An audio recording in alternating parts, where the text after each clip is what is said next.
Bonjour à tous. Bonjour à tous, je m'appelle Andréane Tardif, chargée de projet en promotion de la santé Québec à Cœur et AVC. Je serai la modératrice pour toute la durée du webinaire que nous allons vous présenter aujourd'hui. Il s'intitule Sexe et genre, les différences en matière de risque et de gestion de la COVID-19 pour les femmes ayant une expérience vécue. Ce webinaire fait partie de la série de webinaires que Cœur et AVC déploie en ce moment pour répondre à vos questions durant cette période inhabituelle. J'aimerais d'abord débuter par reconnaître le territoire sur lequel nous sommes rassemblés aujourd'hui, ici à Montréal. Il s'agit du territoire traditionnel non cédé de la nation Mohawk. Ce rassemblement reflète un engagement commun envers l'équité et l'équité en santé en particulier. Je vous encourage donc à réfléchir sur ce que cela signifie pour vous dans votre travail et dans l'ensemble de votre vie, d'un océan à l'autre. Avant de vous présenter vos conférenciers, je veux d'abord vous transmettre quelques informations techniques telles qu'indiquées dans la diapositive. Vous devriez être en mesure d'écouter la présentation avec les haut-parleurs de votre ordinateur ou vous joindre par téléphone. Par contre, votre micro sera désactivé. Vous pouvez également déplacer l'écran, l'agrandir ou le réduire à votre guise pour visualiser la présentation. Pour la période de questions à la fin, vous avez la possibilité de nous envoyer vos questions par écrit dans la section questions. Une fois que les conférenciers auront terminé la présentation, je pourrai leur poser. Si vous éprouvez des difficultés techniques, n'hésitez pas à nous écrire dans cette même boîte à droite de votre écran tout au long de la séance. J'aimerais simplement vous mentionner de vous assurer que vous êtes bel et bien inscrit à la formation via la plateforme GoToWebinar. Ceci nous permet, d'un côté, de connaître le nombre de participants, mais aussi de vous transmettre par la suite le lien pour écouter ou réécouter l'enregistrement du webinaire sur YouTube, ainsi qu'un court sondage pour avoir vos commentaires et suggestions qui vous donnera accès à un certificat de participation.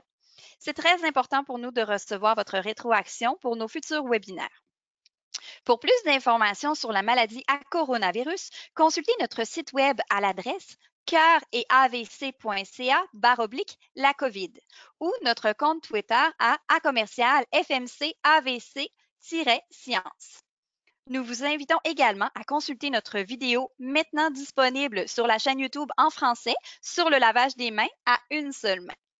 Pour en connaître davantage sur ce qui se fait présentement dans le domaine de la recherche sur la santé cardiovasculaire des femmes, consultez notre site web, le site web du réseau de recherche sur la santé cardiaque et cérébrale des femmes de Cœur et AVC. Allons-y maintenant avec le webinaire. Des informations émergent sur les différences entre les sexes et les genres en ce qui a trait au risque de contracter la COVID-19 et à la gravité de la maladie. Ces informations suscitent des questions et des inquiétudes sur la prévention et la gestion de la maladie. Ce webinaire offrira un aperçu opportun de la COVID-19 et de l'impact différent de cette dernière sur les hommes et sur les femmes, tout en tenant compte de l'expérience vécue, de la recherche et des perspectives des professionnels de la santé. Les sujets de discussion seront les suivants aujourd'hui. L'expérience vécue des femmes avec les maladies du cœur, l'AVC et les déficits cognitifs d'origine vasculaire en période de pandémie de la COVID-19. Un aperçu des données émergentes sur les taux de maladie en lien avec les différences entre les sexes et les genres, ainsi que les connaissances actuelles du risque lié à ces différences. L'attention portée au sexe et au genre dans un contexte clinique pour la gestion du risque et d'autres problèmes de santé. Et finalement, des conseils utiles pour discuter avec son médecin, pour défendre ses propres intérêts en tant que personne ayant une expérience vécue et pour gérer d'autres problèmes de santé et obligations en tenant compte du sexe et du genre. Nous discuterons avec 3 experts ou expertes sur le sujet du sexe et du genre, de la recherche et des maladies cardiovasculaires. Nous allons les introduire une à la fois au cours du webinaire.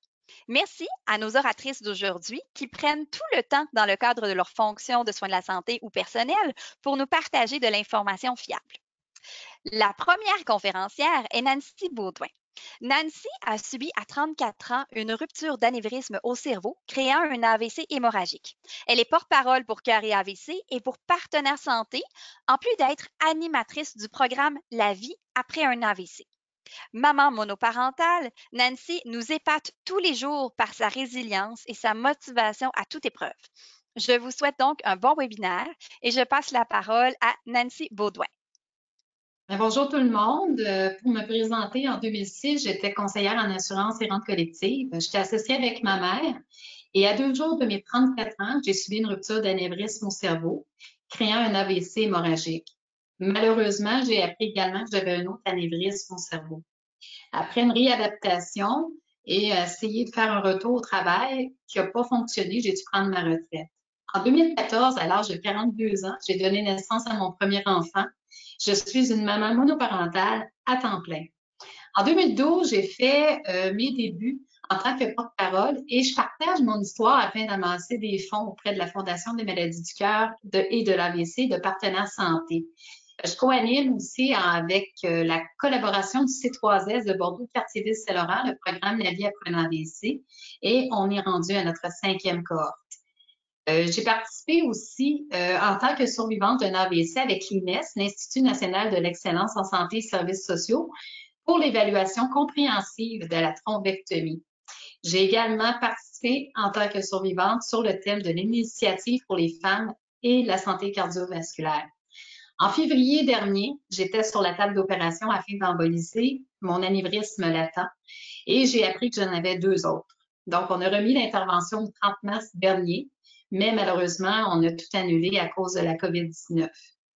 C'est certain que présentement, je vis un stress supplémentaire car je ne sais pas quand est-ce que va avoir lieu ma prochaine intervention. Je dois rester en forme, éviter le stress, surtout l'hypertension. Ce qui est à mon avantage actuellement, c'est que je prends aucun médicament et je ne fais pas d'hypertension non plus. Les conseils que je peux donner aux gens qui vivent des situations de maladies cardiovasculaires et en plus d'avoir des enfants à la maison, ben, c'est l'attitude positive, l'humour, la résilience. Dans mon cas, à moi, ce sont mes atouts. C'est mes alliés qui me permettent de passer à travers les épreuves. En tant que maman monoparentale d'un enfant à charge à temps plein, le répit dans mon cas, ça n'existe pas. Les charges mentales non plus ne sont pas partagées. Donc, avant même la COVID-19, je devais être organisée car les séquelles que l'AVC m'a laissées, c'est pas des séquelles physiques, j'en ai pas de séquelles physiques. Dans mon cas, c'est des séquelles cognitives et une fatigue mentale qui s'installe surtout en après-midi. Donc, je suis très fonctionnelle l'avant-midi, mais l'après-midi, j'ai plus de difficultés. J'ai dû trouver des solutions à mes oublis, des stratégies d'organisation. Il fallait que je me fasse une routine, faire un horaire, puis respecter surtout cet horaire-là. Respecter aussi mes limites pour pouvoir avoir une vie presque parfaite. Les outils que j'ai pu faire, ben, c'est suite à la fermeture des écoles, ben là, il a fallu que je me réorganise. J'ai une petite fille de 6 ans, donc j'ai dû refaire un horaire afin que ce soit viable pour toutes les deux. Ce que j'ai fait, j'ai continué à respecter notre routine, le déjeuner, s'habiller, faire nos lits. Ça peut paraître bizarre pour le monde, mais dans mon cas, à moi, ça m'aide au niveau mental, puis psychologique aussi. Avec l'aide de son enseignante, j'ai préparé aussi une formation avec de la documentation, puis j'essaie de lui enseigner 1 heure 30 à tous les jours. Ça peut être sous forme académique, mais c'est plus souvent sous forme ludique, soit par le jeu. Je me suis tout de suite dit, je suis pas son enseignante, je suis sa mère. Donc, il faut que ça reste dans le côté agréable aussi dans tout ça parce qu'on est 24 heures sur 24 ensemble. Donc, si je sens qu'elle veut pas participer, ben, je me dis, OK, c'est correct, on le fera demain. Les bienfaits d'une bonne alimentation puis l'exercice physique, ben écoutez, ils ont fait leur preuve. Donc, il est important pour moi et pour ma fille de faire des activités physiques malgré la COVID. Donc, on essaie d'aller marcher à tous les jours. Bon, elle y va en vélo, fait que ça me permet, moi, de faire de la marche rapide et on fait environ 3 à 4 kilomètres par jour. J'ai trouvé aussi comme stratégie, parce qu'étant donné qu'elle est enfant unique, elle côtoyait pas non plus ses amis. Donc, je lui offre du temps FaceTime avec ses amis pour la laisser décompresser, lâcher son fou sans que moi, en tant que mère, j'intervienne. Je garde un œil, bien entendu, mais au moins, ce petit moment-là, il est bénéfique pour elle. La façon dont j'ai préparé ma fille pour parler du virus, ben, je pense que la façon la plus simple, la plus efficace, c'est la meilleure. Une amie médecin m'a envoyé une bande dessinée qu'elle a fait pour son fils et j'ai enseigné cette bande dessinée-là à ma fille. Bon, c'est des petits bonhommes à lunettes, mais ça fait la job. J'ai réussi à lui faire comprendre qu'est-ce que c'était un virus, comment il fallait qu'elle garde ses distances et bien sûr le lavage des mains. Le lavage des mains, moi, je trouve que dans mon cas, ben, c'est bénéfique, puis c'est un investissement. Quand je parle qu'il est bénéfique, ben, je lui apprends l'alphabet, je lui apprends à compter, je lui apprends plein d'affaires juste en se lavant les mains. Le 2 mains, ce que j'ai fait, j'ai mis un ruban collé sur la céramique pour qu'elle puisse comprendre c'est quoi la distance de 2 mètres. Il y a aussi le Jeune et cœur rythmé de Cœur et AVC de la Fondation des maladies du cœur et de l'AVC qui nous permet d'apprendre à nos enfants les saines habitudes de vie. Donc, ça, j'ai eu l'occasion et j'ai encore l'occasion de regarder avec elle. Fait que c'est des petits trucs que j'ai pu trouver. Ce qui est bon pour moi, ben, c'est de rester active dans le bénévolat que je faisais avant la COVID, d'assister aux formations en ligne. Je suis membre d'un conseil d'administration, puis bon, c'était compliqué avec un enfant d'assister aux réunions. Fait que j'ai demandé de déplacer l'heure de la réunion pour que je puisse y assister sans problème, puis que ma fille soit couchée. Assister aussi aux formations en ligne, au webinaire. C'est sûr que là-dessus, j'ai pas de contrôle sur les heures de la formation, mais j'essaie de trouver un moment pour pouvoir installer ma fille, soit avec un film qu'elle a choisi, pour pouvoir vraiment focusser sur cette formation-là.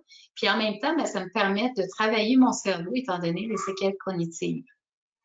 Je continue toujours à pratiquer la cohérence cardiaque et cette pratique-là m'a permis de l'apprendre à ma fille. Ce que ça fait, c'est que ça me donne, moi, mon petit moment de répit, mon petit repos que j'ai besoin en après-midi parce que ben, ma fille, elle n'en fait plus de sieste. Fait que ça m'aide énormément. Et de l'autre côté, ben, je prends ma tension artérielle afin de rester dans les normalités. Les défis que j'ai eu à relever, c'est surtout au niveau point de vue Internet, l'encaissement des chèques, aussi les transferts, les paiements de factures. Pour moi, c'était tout un défi à l'apprendre, mais j'ai réussi malgré le fait que j'ai dû attendre bon, une couple d'heures au téléphone. Mais finalement, je le sais, je l'ai pris en note, puis je me pratique à faire mes paiements en ligne. L'autre défi que j'ai eu à relever, c'est l'épicerie. Bon, au début, pour moi, ben, c'est certain que c'est la mémoire. Fait que je me faisais des listes d'épicerie quand j'arrivais pour commander. Bon, on me livrait, mais 10 jours plus tard. Alors, j'ai trouvé comme solution une amie qui m'accompagne avec son véhicule et on stationne dans le stationnement. J'ai le mien, elle a le sien, puis elle surveille ma fille de son véhicule au mien. C'est ce qui m'a permis les premières semaines là, à pouvoir faire mon épicerie. Maintenant, j'ai plus de problème, je commande en ligne. Il faut apprendre aussi à demander de l'aide. Il ne faut pas avoir peur de demander de l'aide. Puis, gérer aussi des émotions. J'ai dû gérer les émotions de ma fille, des colères, des frustrations, de l'incompréhension parce qu'elle ne pouvait pas voir ses amis. Les trucs que j'ai trouvés, ben, c'est de lui faire écouter de la musique, faire de la relaxation. Parce que moi, j'ai besoin d'avoir ce temps-là pour récupérer l'après-midi, pour être en mesure de m'occuper d'elle par la suite. Donc, j'essaie de mettre les chances de mon bord en nous offrant une ambiance, une musique, des huiles essentielles, le calme pour nous permettre de passer à une belle soirée aussi ensemble. J'essaie malgré tout de gérer le temps d'écran, d'ordinateur, de tablette, de cellulaire, surtout le moment. Donc, j'essaie de couper l'ordinateur, les écrans avant le dodo. Fait que ça aide énormément. Trouver des idées originales pour m'occuper de ma fille. Parce qu'à la maison, avec nos enfants, c'est pas toujours facile. Donc, il y a les maisons de quartier qui nous proposent des idées et du webinaire avec eux, du Zoom. Donc, il y a des cuisines collectives, des bricolages qui se font en ligne avec les enfants. Ça, c'est venu m'aider aussi. Donc, le sport, le vélo, la trottinette font partie de notre quotidien. On essaie de se garder en forme. Fait que j'espère que ces petits trucs-là vous auront permis, en tant que maman monoparentale ou avec bien entendu une maladie cardiovasculaire, de pouvoir passer du meilleur temps. Mais il faut pas oublier une chose, les défis, on en a à relever, puis il faut garder espoir, puis garder une bonne... rester positif dans tout ça. Merci beaucoup. Merci beaucoup, Nancy, pour ce magnifique témoignage très touchant. Notre deuxième conférencière, Dr. Louise Pilote, est professeure de médecine à l'Université McGill et titulaire de la chaire de recherche James McGill. Elle pratique en tant qu'interniste générale et a dirigé la division de médecine générale interne au Centre universitaire de santé McGill de 2006 à 2016. Avec le soutien de Cœur et AVC, Dr. Pilote a pris la direction de l'équipe de Genesis, dont les recherches ont permis de mettre en lumière le rôle du sexe et du genre dans le diagnostic, le traitement et les conséquences des maladies du cœur et de renforcer la capacité de recherche sur la santé cardiaque des femmes. À vous, Dr. Pilote. Merci beaucoup. Merci à la Fondation des maladies du cœur et AVC pour mettre en branle toute cette série de webinaires qui, j'espère, vont être très utiles dans notre lutte contre la pandémie. Je n'ai pas de divulgation, donc aucune entité commerciale ou conflit. J'aimerais vous parler un petit peu de mon intérêt sur le sexe et le genre et les maladies cardiovasculaires en vous faisant part d'un projet de recherche que je co-dirige avec Dr. Norris et Dr. Apparelli, et puis qui se penche justement sur le sexe et le genre et leur effet sur les maladies chroniques, dont les maladies cardiovasculaires. Et je veux remercier Dr. Norris qui m'a aidé avec cette présentation aujourd'hui. Donc, le sommaire de la présentation, on va regarder un peu ensemble pourquoi on parle du sexe, du genre et de la COVID-19. On va revoir ensemble qu'est-ce que la COVID-19, quel est le lien entre le cœur et la COVID-19. On va regarder le lien entre le sexe et le genre et la COVID-19. Et on va parler un petit peu comment on peut modifier son risque de maladie cardiovasculaire reliée à la COVID. Donc, juste rapidement, qu'est-ce qu'est le sexe? Donc, il y a une différence entre le sexe et le genre. Les deux ne sont pas la même et sont souvent un petit peu confus. Mais en fait, le sexe représente la construction biologique.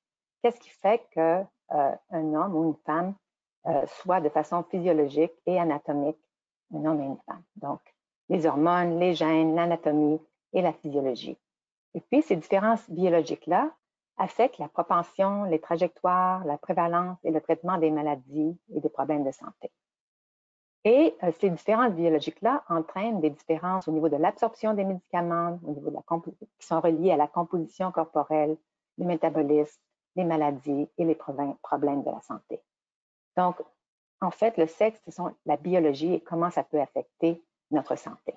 Au niveau du genre, ça représente finalement les facteurs psychosociaux. C'est une construction sociale qui est liée au pouvoir et au statut économique et social, qui change selon la culture et le temps, mais il fait en sorte que dans notre monde, malheureusement, les hommes sont un peu plus estimés que les femmes selon ces facteurs-là.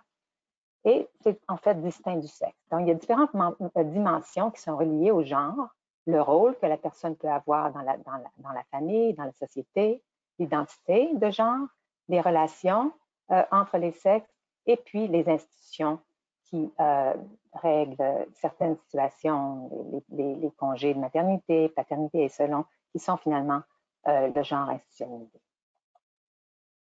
Donc, on a fait quelques recherches pour voir comment le sexe et le genre peuvent affecter la maladie cardiovasculaire.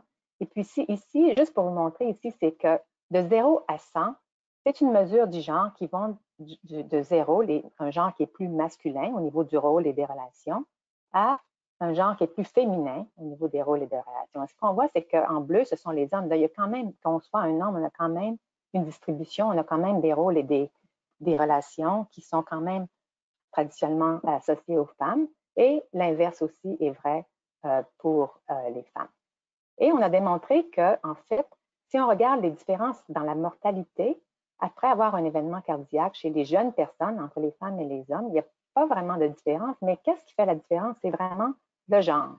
Donc, si une personne a un genre plus féminin, a des rôles, des fonctions, des relations qui sont plus féminin, que ce soit un homme ou une femme, donc traditionnellement plus associé à une femme dans notre société, le risque est plus élevé. Donc, comment ça se rapporte au COVID? Je veux partager avec vous mon expérience. Depuis un mois, je je travaille à l'hôpital Royal Victoria et l'hôpital général de Montréal et j'ai eu malheureusement l'opportunité de traiter des patients avec le COVID. Et puis voici un cas qui démontre vraiment c'est quoi en fait la relation entre le sexe, le genre et le COVID. C'était une petite femme de 51 ans qui avait une histoire d'asthme, qui était à la maison avec 4 enfants, isolée avec son mari et ses enfants, et puis qui s'est présentée avec de l'essoufflement. Mais dans sa maison, il y avait beaucoup de moisissures. Donc, le fait qu'il y avait beaucoup de moisissures dans son appartement, ça suggère que c'était probablement une situation de pauvreté. Donc, même si la patiente avait quand même, avait pas besoin d'oxygène et aurait quand même pu retourner à la maison, à cause des faits de genre qui étaient néfastes pour elle, on l'a gardée quand même quelques jours pour qu'elle puisse se reposer, pour que son essoufflement puisse s'enlever. Puis on a demandé à voir si on pouvait quand même aider à nettoyer l'appartement pour qu'elle puisse retourner dans un endroit qui soit plus sain pour elle. Donc vraiment, ce cas-là a amené de façon directe quelle est la relation entre le sexe, le genre, les facteurs de genre et le COVID-19. Donc, qu'est-ce que le COVID-19? On va réviser ça tranquillement, assez rapidement, parce qu'on vous en a entendu parler beaucoup, mais c'est un virus. On appelle le virus, ça s'appelle le virus SARS-CoV-2. Ça vient du terme en anglais Severe Acute Respiratory Syndrome Coronary Virus 2. Le premier, en fait, était celui qui s'est passé il y a quelques années. On avait eu plusieurs cas à Toronto et qu'il était en fait très, très dangereux. Et donc, ce virus-là cause le COVID-19 qui vient de Coronavirus Disease 2019. Donc, c'était le virus qui a été responsable de ce qui s'est passé en Chine au mois de décembre et puis qui s'est propagé dans le monde entier. Donc, ce virus-là est transmis par gouttelettes, donc quand une personne tousse ou éternue, et aussi par contact, donc au toucher d'une surface, et ensuite avec le toucher des doigts vers les yeux et vers la bouche. Donc, ces gouttelettes se propagent dans l'air pas à plus que 2 mètres, donc c'est pour ça qu'on parle d'une distanciation de 2 mètres. Et puis, il est infectieux de 2 à 3 jours avant les symptômes jusqu'à 7 jours après, donc on parle de 14 jours de quarantaine. Donc, ce virus-là a besoin des cellules humaines pour survivre. Donc, il est nommé coronavirus à cause des petites pointes qui se pointent à sa surface. Et il est couvert d'une bulle de molécules, puis cette bulle, en fait, se désintègre très rapidement avec le savon, donc d'où l'importance de bien se laver les mains. Et il rentre dans le nez et dans la bouche, et ensuite de ça, il se fixe à des cellules qui sont très présentes dans les voies respiratoires et qui fabriquent une protéine appelée ACE2. Vous en avez peut-être entendu parler. Et puis, cette protéine-là se trouve aussi au niveau des muscles cardiaques et puis aussi au niveau des vaisseaux sanguins. Donc, le virus infecte la cellule, joint sa membrane et puis libère un fragment de matériel génétique appelé ARN. Et puis, le virus a besoin finalement du matériel génétique de la cellule humaine pour se multiplier. Et puis, donc, il se multiplie et il prend vraiment, disons, il profite vraiment de la cellule humaine. Alors, après ça, la cellule humaine, en fait, est très, très, très capable de libérer des milliers et des milliers de copies de ce virus-là. Et puis, le virus va infecter des cellules voisines, les cellules des voies respiratoires et des poumons. Et c'est ça qui, finalement, crée la toux et un cercle vicieux. Les gouttelettes s'échappent et l'infection se propage. Donc, en plus de cette infection-là des cellules des poumons et puis du cœur, on voit qu'il y a une réaction immunitaire. Donc, la fièvre pour toute infection, c'est utile. Ça lutte pour éliminer le virus. Mais dans les cas graves, le système immunitaire peut réagir de façon excessive et s'attaque aux cellules pulmonaires. Donc, les poumons deviennent obstrués par du liquide, par des cellules mourantes, qui rend la respiration très, très difficile, essoufflement, toux, éternuement. Et quand c'est très, très, très sévère, cette réaction peut entraîner un syndrome de détresse respiratoire qui fait en sorte qu'on ait besoin justement d'intuber les patients. C'est pour ça qu'on parle de ventilateurs et manque possible de ventilateurs, etc. Parce que quand la réaction inflammatoire est très, très importante, on a besoin de supporter le patient pendant quelques temps parce qu'ils sont plus capables de respirer par eux-mêmes. Prochaine diapo. Donc, quel est l'effet de la COVID sur le cœur? Donc, il y a un lien direct qui est un lien, disons, que le virus va causer possiblement directement une arythmie, c'est-à-dire un rythme irrégulier du cœur. On a vu ça. Le virus peut causer, en fait, une infection directe sur le muscle du cœur, donc ça s'appelle une cardiomyopathie. Et on a vu des cas de patients on a pensé qu'il y avait vraiment une obstruction des artères coronaires, finalement une crise de cœur. Mais en fait, qu'est-ce que le patient avait? C'était que le muscle était envahi par le virus, le muscle du cœur, et puis ça causait une défaillance cardiaque. Et puis maintenant, on voit de plus en plus, et vous savez, plus on voit de cas, plus on apprend aussi. On voit qu'il y a des complications thromboemboliques. Et justement, la semaine dernière, on a publié dans le New England Journal of Medicine un cas d'un jeune patient, en fait, qui a eu un AVC, très gros AVC, à cause du COVID. J'avais aussi dans la diapo précédente qui montrait les liens indirects. Et puis, les liens indirects, finalement, c'est qu'on a vu que les personnes avec la maladie cardiovasculaire ont un risque augmenté d'avoir des complications sévères de l'infection avec coronavirus. Donc, l'augmentation de la mortalité, plus de chances de se retrouver justement intubé dans une unité de soins intensifs. Mais on trouve aussi que les personnes qui n'ont pas nécessairement la maladie cardiovasculaire, mais qui sont à risque, on connaît très bien les facteurs de risque, hypertension, diabète, obésité, tabagisme. Donc, des patients qui ont ces facteurs de risque-là, qui sont communs aux maladies cardiovasculaires et aux AVC, sont aussi à plus haut risque de développer des complications du virus COVID-19. Donc maintenant, venons-en au sexe et à la COVID.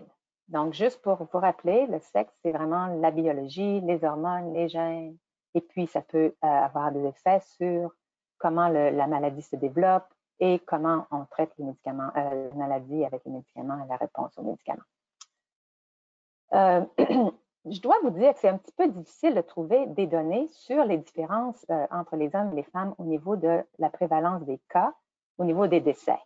Donc, nous, comme groupe de recherche, on demande et on pousse qu'on ait de plus en plus d'informations sur le sexe et le genre pendant la pandémie, justement, pour qu'on puisse avoir des conclusions et puis qu'on puisse aider de façon plus pointue les hommes et les femmes spécifiquement selon leur genre également. Donc ici, le 20 avril, il y avait des données du Canada qui démontrent que le nombre de cas est plus élevé, 55% chez les femmes que chez les hommes, 45%, et que le nombre, que les décès, en fait, sont distribués de façon presque égale entre les hommes et les femmes. Qu'au Canada, le risque de mourir de coronavirus est de 3,8% et chez les hommes et de 3% chez les femmes.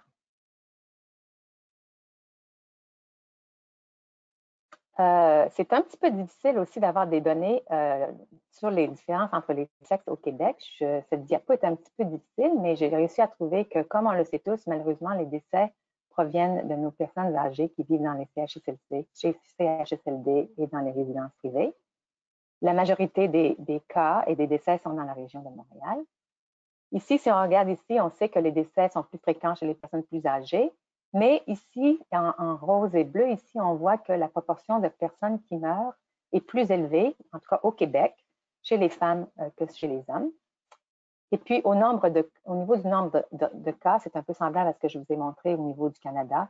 Il y a plus de cas chez les femmes que chez les hommes, 61% versus 31%.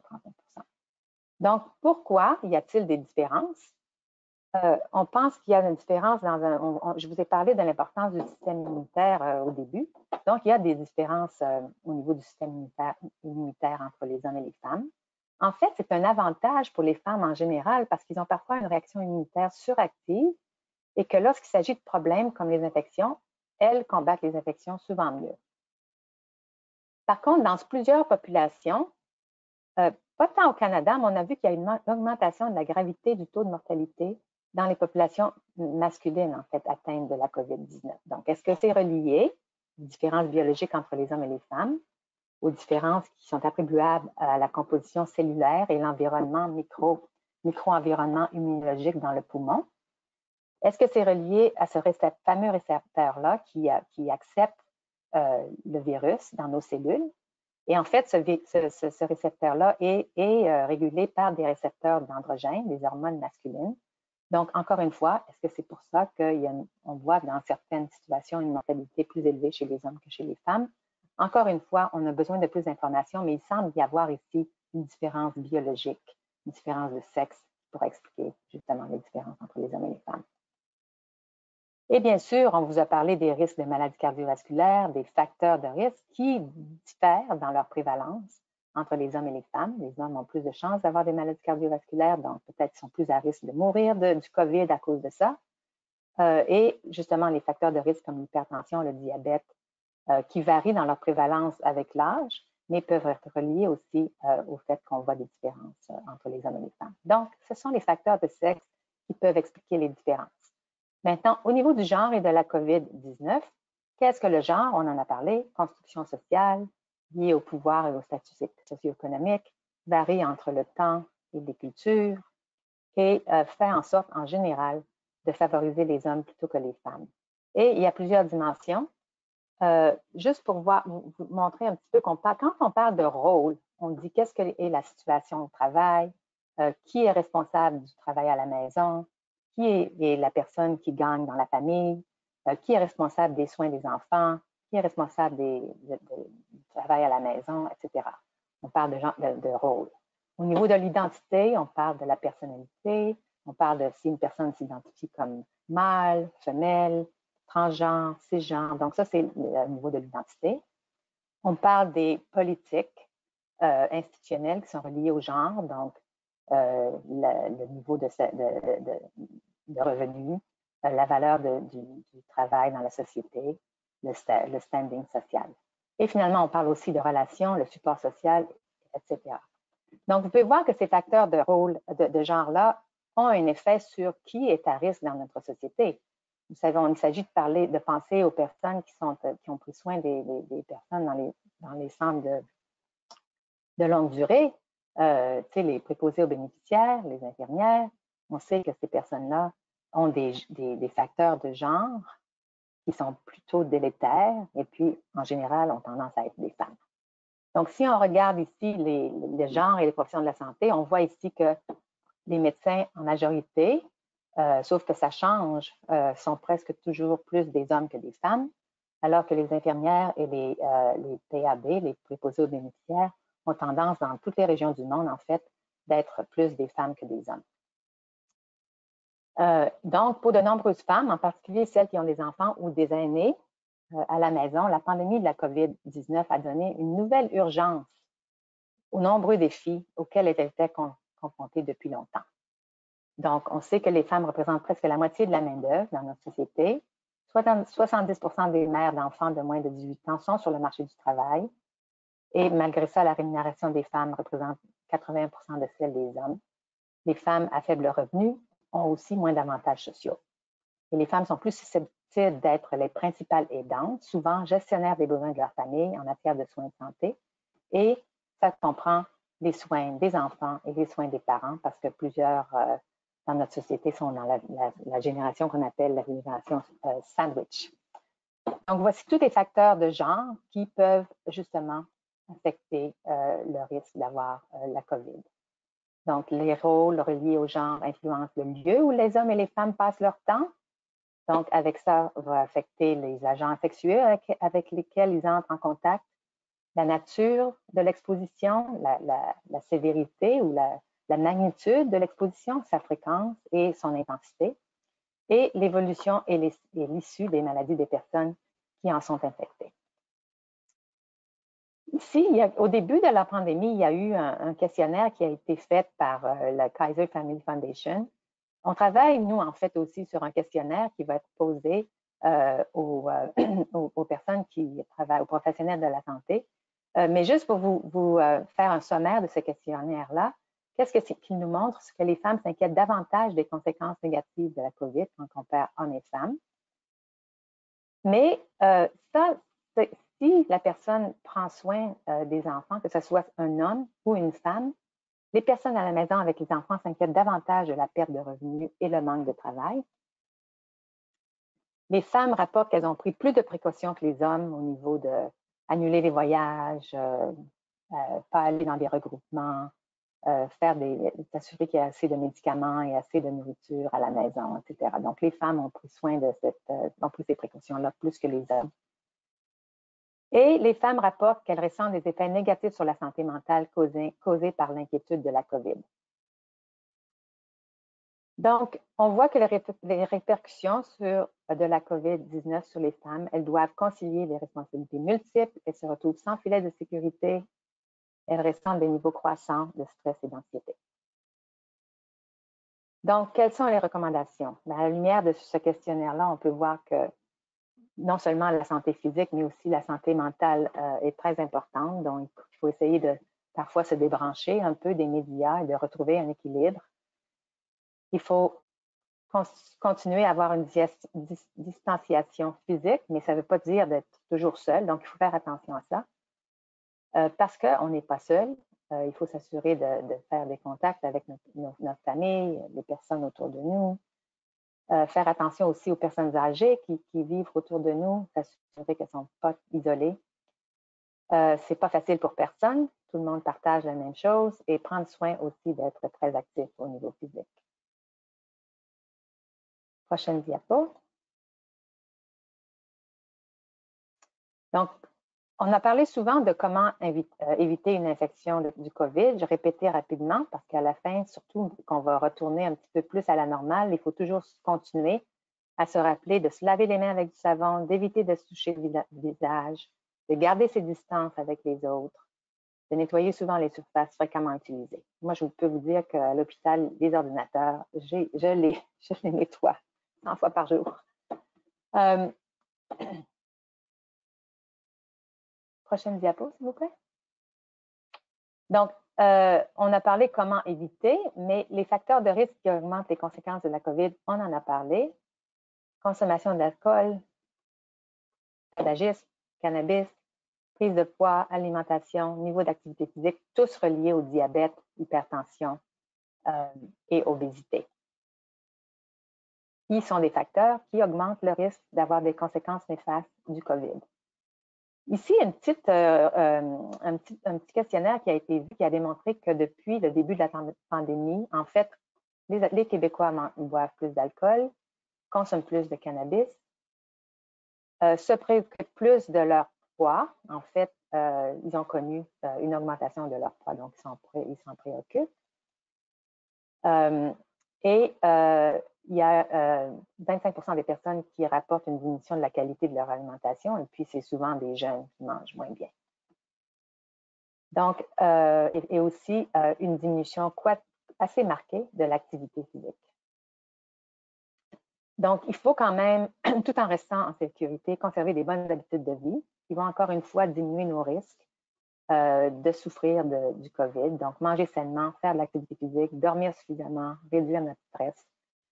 Maintenant que plusieurs personnes travaillent à la maison, il faut vraiment s'assurer de prendre des pauses fréquentes, essayer de nouveaux exercices, faire du yoga en ligne. Il faut vraiment être conscient du changement dans notre mode de vie.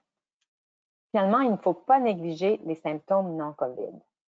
Alors ça, c'est un gros problème. Je pense que quand on va commencer à moins ramasser ou moins collecter des données sur le COVID, on va voir qu'est-ce qui s'est passé avec les maladies non-COVID. Et je pense qu'on va avoir des surprises assez importantes. Ici, c'est un électrocardiogramme. Je m'excuse, ce n'est pas venu très, très clairement. Mais je pense que vous pouvez voir que c'est vraiment anormal. Ça va quand même assez vite.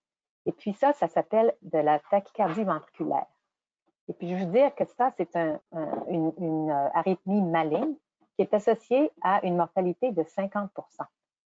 Et puis, c'était une patiente que j'ai vue la semaine passée et puis qui était à la maison pendant quelques jours en disant « Je ne peux pas aller à l'hôpital, j'ai peur de la COVID, j'ai peur de mourir de la COVID. » Puis finalement, elle a dit, j'ai prié, prié, prié jusqu'à temps que j'en puisse plus.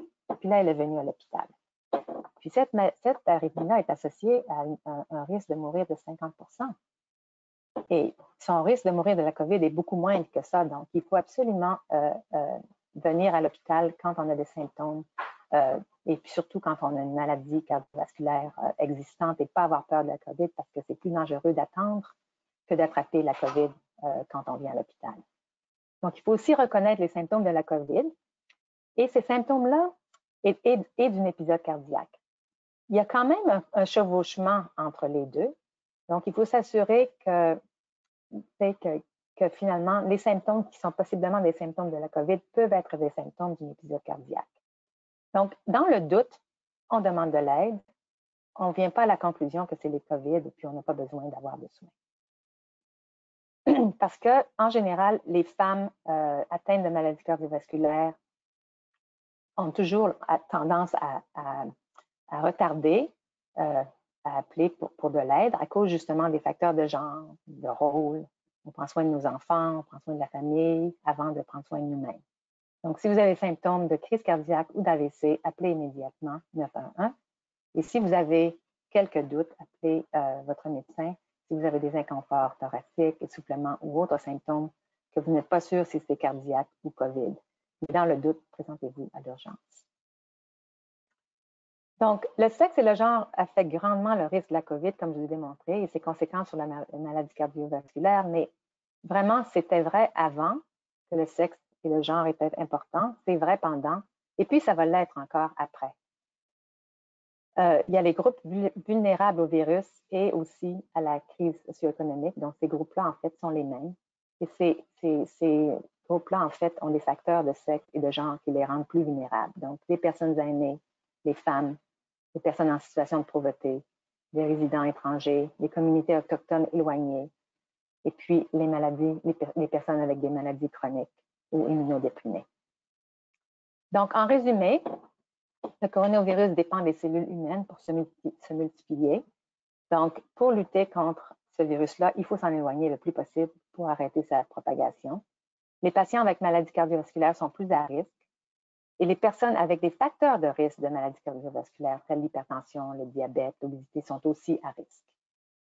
Le sexe et les facteurs reliés au genre affectent ce risque-là à cause de la biologie qui diffère entre les hommes et les femmes. Et les facteurs reliés aux conséquences économiques de la pandémie vont continuer justement à être un problème et puis il faut en être conscient. Qu'est-ce qu'on fait maintenant? On reste en forme physique et mentale, on contacte notre médecin ou notre CLSC ou ceux qui nous aident au niveau médical avec les questions qu'on peut avoir. Et puis, on vient à l'hôpital pour tout symptôme de la COVID, mais aussi pour tout symptôme cœur et AVC. Et pour finir, on garde l'humour. Et ça, ma famille me supporte beaucoup aussi dans notre travail. Et mon frère m'a envoyé ça hier. Pierre qui roule n'amasse pas mousse. Ou Pierre qui tousse propage la frousse. Donc, avec ça, je serai ouverte aux questions à la fin du webinaire. Merci. Merci beaucoup, Dr. Pilote, pour cette belle présentation fort intéressante. Notre troisième conférencière, Dr. Jessica Forcillo, est chirurgienne cardiaque au Centre hospitalier de l'Université de Montréal, surspécialisée en thérapie valvulaire et aortique. Elle a également un grand intérêt en santé cardiovasculaire de la femme et est l'une des fondatrices d'une clinique de la santé cardiovasculaire de la femme du CHUM qui ouvrira ses portes en septembre 2020. Dr. Forcillo est également chercheur au CHUM. Elle collabore aussi avec des groupes de chercheurs à l'international et a un intérêt particulier pour l'évaluation des programmes de chirurgie cardiaque dans les pays en voie de développement. Elle est également très impliquée en enseignement à l'Université de Montréal. À vous, Dr. Forcillo. Merci, Andréane, et merci à la Fondation Cœur et AVC pour l'invitation. Ça me fait plaisir de donner ce webinaire avec Dr. Pilote et Madame Baudouin qui nous ont vraiment éclairci sur le sujet. Ils nous ont donné beaucoup d'informations jusqu'à présent. Alors, je n'ai aucun conflit d'intérêt relié à cette présentation. Alors, si on revient, je vais essayer de ne pas répéter ce qui a déjà été dit. Quand on parle de la COVID-19, en tant que médecin qui travaille en ce moment à l'hôpital, c'est un virus qui nous fait peur, de par notre méconnaissance, mais aussi de son aspect, de sa présentation imprévisible lorsqu'elle s'attaque soit à une personne versus une autre. On en apprend beaucoup avec ce qui est fait dans les autres pays. Ils ont été atteints avant nous. Alors, il y a quelques liens, associations qui ont pu être faits, dont des liens de la COVID-19 avec les maladies cardiovasculaires. Alors, je vais vous donner quelques faits. On sait que les personnes qui ont des conditions médicales sous-jacentes, telles que la maladie cardiaque ou les AVC, ainsi que des facteurs de risque associés, soit le diabète, l'hypertension, le tabagisme, l'immunosuppression ou la pauvre nutrition, sont plus à risque de complications majeures si elles sont infectées par la COVID-19. On a remarqué aussi que chez les patients avec les symptômes les plus sévères, 50% de ceux-ci avaient de l'hypertension et du diabète à la base, qui sont aussi des facteurs de risque pour la maladie cardiaque. Le tiers des cas confirmés de la COVID-19 ont une pathologie cardiaque sous-jacente. Et selon Cœur et AVC, ce qui a été dit, les patients porteurs d'une pathologie cardiaque auraient 11 fois plus de chances de décéder de la COVID-19. Donc, il est très important de protéger nos patients avec maladie cardiovasculaire dans le contexte de la crise. Si on se rapporte à la maladie cardiovasculaire dans un temps hors crise, la relation de la maladie cardiovasculaire chez la femme, on sait que la maladie cardiaque, c'est le tueur numéro 1 des femmes en Amérique du Nord depuis les dernières années.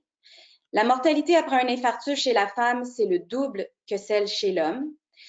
Une Canadienne sur 3 présente une maladie cardiovasculaire et moins de médicaments sont prescrits suivant un événement cardiaque chez les femmes comparé aux hommes.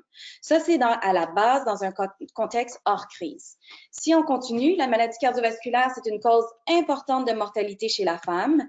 Et ce pourquoi, et c'est important de l'étudier, c'est parce que les femmes ont toujours été sous-représentées dans les études cliniques et c'est seulement environ vers 93-97 que Santé Canada et la FDA ont encouragé l'inclusion des femmes dans les essais cliniques. Alors, ce qu'on fait en ce moment, c'est on extrapole des données résultant de sujets masculins à des femmes. Et c'est peut-être pas correct de faire ça parce que la physiologie cardiovasculaire de la femme est pourtant distincte, comme le Dr Pilote nous l'a expliqué.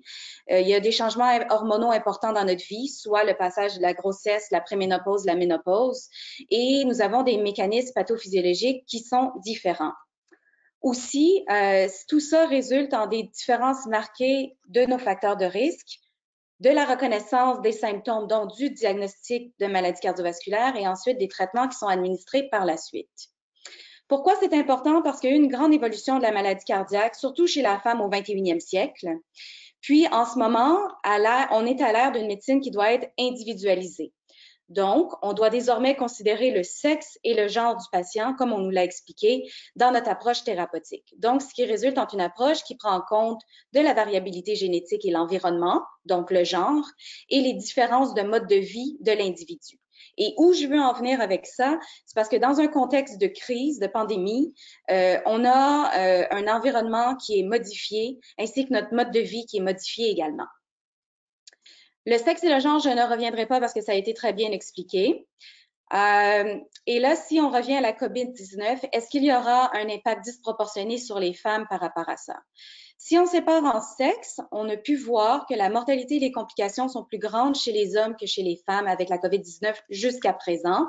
Ça va être différent de pays en pays. On voit qu'au Canada, il y a moins cette différence-là qui est remarquée. Au niveau du genre, vous pouvez le lire dans les articles, vous voyez ça aux nouvelles, qu'il y a une augmentation de la violence conjugale. Il y en a autant chez les hommes et chez les femmes, dû au confinement à la maison, peut-être un petit peu plus chez les femmes, justement. Les femmes sont surreprésentées parmi les personnes à la base sans emploi, chômeurs, travailleurs à temps partiel, ce qui peut générer plus de stress. Et au contraire, par contre, les femmes aussi peuvent être un petit peu plus en demande parce que c'est elles qui représentent justement la majorité des travailleurs au niveau de la santé. Donc, ça peut engendrer un stress supplémentaire. Elles doivent faire du santé supplémentaire. Elles sont exposées. Puis, quand elles reviennent à la maison, elles ont la peur d'infecter leurs enfants. Elles s'occupent généralement, là, comme on a expliqué, la génération sandwich des enfants et des parents. ce qui résulte en beaucoup de responsabilités, ce qui peut générer plus de stress, moins de reconnaissance, moins de temps passé pour elles, moins de reconnaissance de leurs propres symptômes, donc moins de consultations chez le médecin ou à l'urgence. Alors, ça va être très intéressant à voir par et post-crise comment l'influence du genre et du sexe se manifestera sur la santé des femmes, mais aussi sur la santé cardiovasculaire des femmes. C'est important parce qu'on voit que dans un temps normal, la mortalité cardiovasculaire chez la femme, qui est représentée par la ligne rouge, elle est supérieure à celle des hommes. Alors, il va falloir voir comment ça se manifeste par la suite. En ce moment, je vais juste vous expliquer un petit peu qu'est-ce qui se passe dans les hôpitaux. On est confronté à des limitations et des changements dans notre pratique. Il y a une réduction dramatique du nombre de chirurgies, de procédures et de tests d'imagerie cardiaque afin, d'éviter d'infecter les gens qui n'ont pas des besoins urgents ou semi-urgents et aussi pour libérer des lits dans l'hôpital pour la crise pour les patients atteints de la COVID. On remarque qu'il y a une diminution marquée du nombre de consultations à l'urgence pour des pathologies cardiaques. Mais là, il faut comprendre que ce n'est pas dû à une diminution de l'incidence de la maladie, mais probablement plus dû au stress relié à la peur de s'infecter, aussi de consulter à l'hôpital puis un accompagnant qui n'est pas permis. Ça fait que ça peut causer un stress pour certaines personnes qui ne veulent pas consulter seules. Puis aussi, ce qu'on peut voir, c'est à cause du changement de notre mode de vie, on est un petit peu moins actif, donc on ressent moins nos symptômes. Mais ce qui est important de savoir, c'est que la maladie, elle est toujours présente. Il y a aussi un changement quant à nos cliniques usuelles en clinique virtuelle. On s'est adapté très vite pour faire des consultations téléphoniques ou de la téléconsultation. Mais cette façon de faire, oui, nous permet de garder contact. Cependant, n'est pas nécessairement idéal dans le sens qu'on perd le contact physique avec nos patients. On peut au questionnaire dépister des choses, mais on n'a pas ce sens clinique, l'examen physique qui n'est pas fait. Donc, on peut manquer certaines choses. Donc, il y a du travail à faire par rapport à ça. C'est déjà bien comment ça a été implanté. On est très heureux. Ça nous permet de garder contact avec nos patients, mais ça peut engendrer certaines limitations quant aux soins des patients. Autre chose, on a des réunions multiples par Zoom entre professionnels de la santé afin de trouver des solutions pour limiter les conséquences pour les patients, autres que les patients atteints de la COVID avec pathologie cardiovasculaire, justement, pour limiter les dommages collatéraux. Puis, il y a eu un changement dans notre pratique parce que maintenant, il faut s'habiller avec plusieurs précautions, tout dépendamment de la suspicion chez les patients qui consultent à l'hôpital, soit une suspicion basse, intermédiaire ou élevée. Ce qui fait en sorte qu'ici, on peut voir aux soins intensifs, une de mes collègues intensivistes, la Dr Ouellette, qui s'apprête à rentrer dans une chambre de soins intensifs d'un patient qui a de la COVID. Notre personnel au bloc opératoire, nos infirmiers, infirmières, inhalothérapeutes, perfusionnistes, qui doivent s'habiller, qui valident leur équipement entre eux. C'est beaucoup, beaucoup de préparation. Maintenant, on opère avec des masques, des visières chez les patients qui ont des suspicions. On a adapté nos salles d'opération avec des entresalles qu'on appelle des SAS pour contenir les aérosols, pour éviter de contaminer justement les corridors de l'hôpital et les autres patients et les professionnels. Donc, il y a eu beaucoup, beaucoup d'adaptations à faire et beaucoup d'algorithmes qui changent au fur et à mesure qu'on comprend cette maladie-là. Il y a des algorithmes qui changent à chaque jour, puis ça peut entraîner beaucoup de stress au niveau des professionnels de la santé parce qu'on se dit, un jour, on fait de telle façon, l'autre jour, on fait d'une façon différente. Donc, il y a beaucoup d'adaptations, mais je pense que en général, ça a été très, très bien fait dans le système de la santé. Sauf que tout ça entraîne des délais. Donc, au lieu d'opérer 2 patients pendant une journée, on opérait 1 patient. Alors, il faut constamment se réajuster pour avoir une meilleure pratique, pour pouvoir être le plus efficace possible et le plus sécuritaire possible. Ce que vous devez faire en tant que patient, c'est la reconnaissance des symptômes. À la base, il y a une différence marquée entre les symptômes des hommes et des femmes en ce qui a trait aux infarctus. L'homme se présente avec une douleur à la poitrine qui irradie à la gorge, au bras gauche. C'est des symptômes qu'on appelle typiques d'un infarctus. En temps normal, lorsqu'une femme se présente à l'urgence, elle peut avoir des douleurs qui sont dites épigastriques, soit des maux d'estomac, des bouffées de chaleur, de la fatigue, de l'essoufflement, des symptômes qui ne nous font pas nécessairement penser à première vue à un infarctus du myocarde. Donc, on doit être vraiment, vraiment connaissant en ce qui a trait aux symptômes caractéristiques de la femme parce qu'on sait que dans un temps normal, ces symptômes-là peuvent être non reconnus, ce qui retarde le diagnostic de l'infarctus chez la femme. OK? Ce qui peut entraîner également, comme on a vu, une augmentation de la mortalité. Sauf que ce qu'on voit dans la période COVID, c'est que les symptômes atypiques qui se manifestent chez la femme sont assez similaires à ceux du symptôme de la COVID.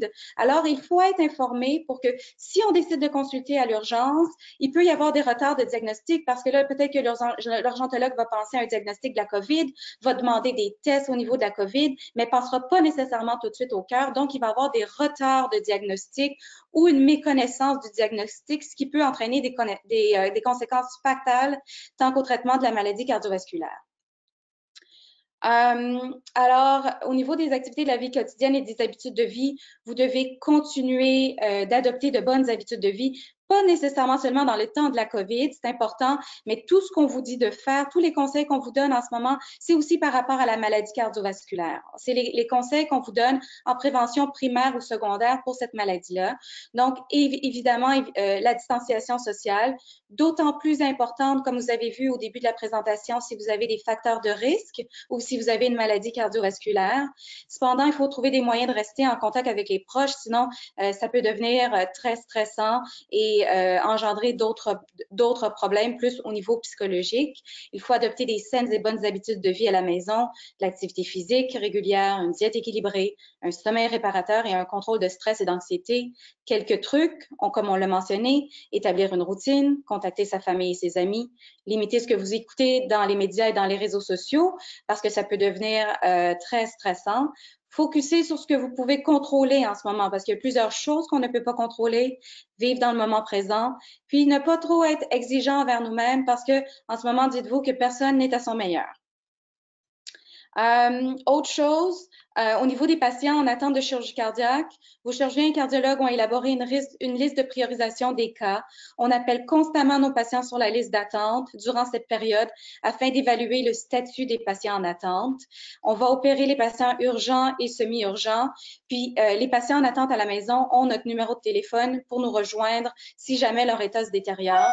Puis, en fait, il faut absolument savoir c'est quoi nos signes et symptômes et c'est quoi les signes de détérioration pour consulter à l'urgence parce que ça peut être une urgence qui est vitale. Les erreurs à ne pas faire, ne pas reconnaître ses symptômes. À la base, il y a un manque de reconnaissance des symptômes chez la femme qui ont un infarctus ou une maladie cardiaque. Il ne faut pas répéter cette erreur-là en temps de crise de la COVID.